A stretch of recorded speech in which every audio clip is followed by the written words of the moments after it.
Kana na nga, may Choy, damage. tatlo. Ay, Choy, tanawa na, Choy. Oh, Sus, kalayo, may lasti na Choy, naunsa ka man Choy nga. hindi ko gusto, Choy. Kaya ano na, Choy. Hindi, Choy. Ay, kaya kagwapo ni Choy. Oh, Choy, oh. Wala, Choy. Balik mo, Choy. Ay, ito pag salita Choy, kahit na Choy. Ay, tigas, Choy. Ay, hindi ko ang gitsa, Choy. Kini, wala man ni Choy.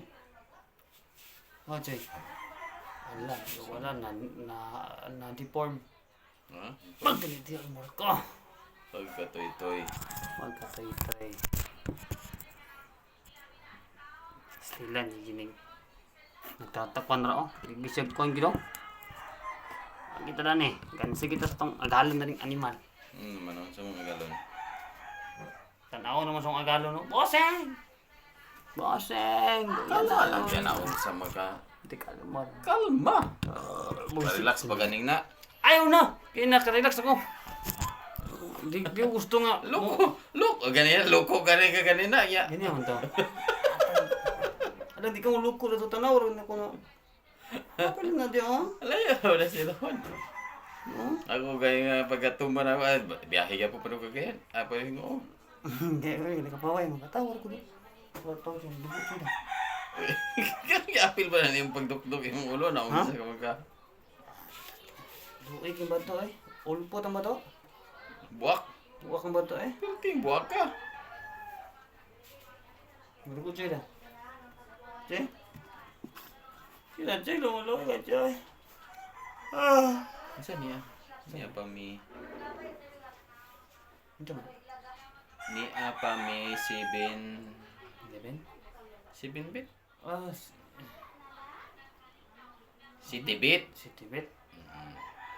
Ah, si Tibet sila.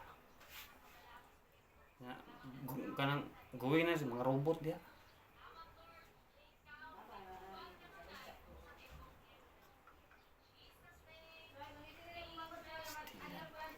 Pwede gigo ka basta sa ina na. Ano man? Ikaw Si Tibet. 7-Eleven.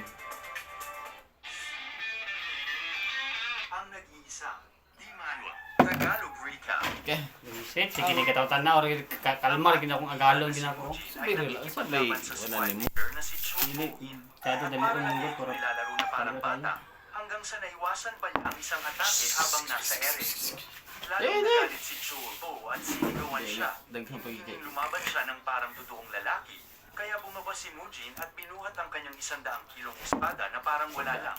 At nang magsalpukan sila, bigla niyang hinila pabalik ang espada at hinampas ang tali ni Chobo nang sobrang lakas na tumilapon ang sandata nito. Sinamantala ang pagkakataon at sinuntok niya si Chobo sa mukha nang halos mawasak ang ilong nito at bumagsak ng malakas sa lupa. Dahilan para mabigla ang lahat dahil hindi siya kailanman naging ganito kalakas noon.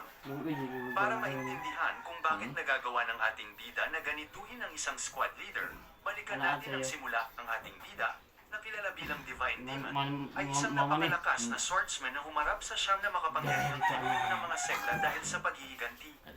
At sa pamamagitan ng kanyang kahangahangang at nakakatakot na husay sa espada ay nagawa niyang makipagsabayan sa kanila. Hinihiwa sila ng may sukdulang eksaktong galaw kaya't litong-lito ang lahat kung paano niya nagagawa yun. At bago pa nila mamalayan ay isa-isa na silang naputol at napatumba hanggang sa mapagtanto nilang ang ating bida ay hindi tao kundi isang halimaw. Kahit pa nang mapabagsak siya ng mga natira at maibaon ng espada sa kanyang puso, ay nagawa pa rin niyang bumangon at ipadala silang lahat sa kabilang buhay. Kaya tinatak ang kanyang pangalan bilang Divine Demon. At sa sandaling malapit na siyang mamatay ay nagbalik na ang kanyang buhay sa kanyang isipan at nakaramdam siya ng ginhawa dahil natupad niya ang kanyang misyon. Naalala Parang niya nagsito ka na ako, di ka. Lagil kanon ko. dahil isa siyang pasaway sa murim at Wala, di ko napaan ganun siya sumabay ba, iniligtas at sinanay ng kanyang may guro. kiliti ako dyan. At sa huli ay namuhay siya sa pamamagitan ng espada, pumapas lang sa kaliwat kanan, at napaisip kung yun lang ba talaga ang kahulugan ng buhay niya. Sa sandaling yun ay naalala niya ang kanyang yumaong asawa, ang pinakamagagandang sandali ng kanyang buhay na kasama niya siya ngunit kalaunan ay naagaw sa kanya. At habang umiiyak ay tinanong niya ang sarili kung ano nga ba ang tunay na saysay ng kanyang buhay, hanggang sa tuluyan na niyang ipinikit ang kanyang mga mata sa kamatayan. Bigla niyang narinig ang samot-saing sigawan at pagrereklamo Makuha sa na, so paligid. yung makining. Ikaw na lang, Akala Jay. niyang nasa Ayaw impyerno na. siya. Ako ra Hanggang ganing sa iparelax sa inulat niya imong kanyang ugat mga karon. mata at makita ang Kuan isang ang daloy sa nakakairritang daloy dugo sa na dugo. nakatayo Yung sa kanina, harap niya at piangon. walang tigil sa Hindi man pag-insulto. nga pabalik man ang Lubos pagod. na Babalik nalilito ang lagi, ating pero bida dahil hindi wala Hindi siyang pa maintindihan nagpakita ang sa lusay, mga oh, no? nangyayari. Hindi pa At sa nakuhubog pa. tabi niya ay may dalawang bata, kung saan ang batang lalaki ay ipinagtatanggol ang kanyang nakatatandang kapatid. Sinasabing hindi nila maaaring isuko ang martial arts ng kanilang angkan hanggat buhay pa ang kanyang kuya. At iginihit niyang anuman ang mangyari ay Ako, dapat ugat na manatili akong ang martial arts na kuhaan. yun sa kanilang angkan, ang Flame Hua Clan. Habang patuloy pang kinu-question ng ating bida ang sitwasyon, iminungkahi ng pinuno ng kalaban na magkasundo na lamang sila upang mawala ang lahat ng alalahanin. Tinawag niya ang ating bida na si Mujin at sinabing handa siyang mag-alok ng pera dahil lubhang dukha ang kanilang angkan. Kapalit nito ay itataya ni Mujin ang martial arts ng kanilang angkan at magduduelo sila para dito. At kung sino ang manalo sa laban ay siya kukuha ng lahat. Nabigla ang batang lalaki nang marinig ito dahil alam Gani, niya ang anak? kanyang Anak? natatandang Anak? kapatid. Oo na. Sige Ang ba? ating bida ay ganap na walang silbi pagdating sa martial arts. Pagod na sa ingay ang ating bida kaya napilitan siyang tanungin ng Sakit naman. grupo kung sino ba ang Mujin. Gayong alam niyang siya ay ibang tao. Dahilan Sakit para na. malito ang kanyang mga Sakitan tinatawag ka. na nakababatang kapatid at titigan siya na parang isang baliw. Maging ang kanyang kalaban ay napilitang tanungin kung ano ang sinabi niya at doon niya ibinunyag na kilala siya bilang Divine Demon. Ngunit napabuntong hininga lamang ang kausap niya at pabirong iminungkahi na tawagin na niya lang ang kanyang sarili bilang King of the Underworld. Lumalabas na ang nakakairita niyang kalaban ay si Chang Dabo, ang ikalawang anak ng Changhua Merchant Group, at galit na galit ang mga kapatid ni Mujin dahil pakiramdam nila ay tuluyan ng nasisiraan ng ulo ang kanilang kuya kaya kung ano-ano na ang lumalabas sa bibig niya. Hanggang sa pati ang pinuno ng Changhua Merchant Group na si Bu Chuyon ay nilate ang kanilang angkan. Sinasabing tapos na ito dahil ang panganay na anak ay nasa masamang kalagayan na ng pag-iisip.